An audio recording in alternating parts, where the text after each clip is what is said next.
When my son asked me to model for his art project, I agreed without a second thought. He needed to photograph real emotions, his teacher had said, and he believed I could express them best. The sessions were supposed to be simple, just a few evenings after school, using a borrowed camera and natural light. I felt proud to support his creativity, unaware that this small favor would quietly unravel something much bigger in my life. The project required more than still poses. My son wanted movement, storytelling, and expression shaped by imagined scenarios. To help him, his art mentor, Daniel, offered guidance and occasionally joined us to adjust lighting and composition. Daniel was kind, attentive, and deeply passionate about art. At first, our conversations stayed focused on my son's progress, but gradually they drifted into shared interests, unspoken understandings, and lingering glances I pretended not to notice. As the days passed, the atmosphere during the sessions changed.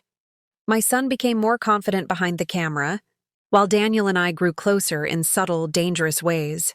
Compliments felt warmer, silences heavier. I told myself it was harmless, just appreciation, just creativity, but my heart reacted before my mind could stop it. The line between acting and feeling blurred, and I crossed it without realizing how far I had gone. The unexpected moment came when my son left the room to review photos, and Daniel confessed what I had been avoiding. He said the way I looked at him wasn't just part of the project. I didn't deny it. Instead, I felt a rush of guilt and excitement collide inside me. I was married, loyal in routine if not in truth, and suddenly faced with emotions I had buried for years. Nothing physical happened, yet the betrayal felt real. I went home that night unable to meet my husband's eyes, carrying a secret that weighed heavier than any action. I realized infidelity isn't always about touch. It can live in thoughts, in longing, in the quiet moments where honesty disappears. The art project ended, but the consequences did not. In the end, I chose distance and reflection.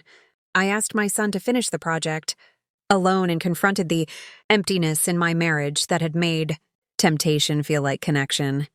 I learned that unexpected moments can reveal uncomfortable truths, and sometimes the bravest thing is not saying yes to desire, but facing why it appeared in the first place.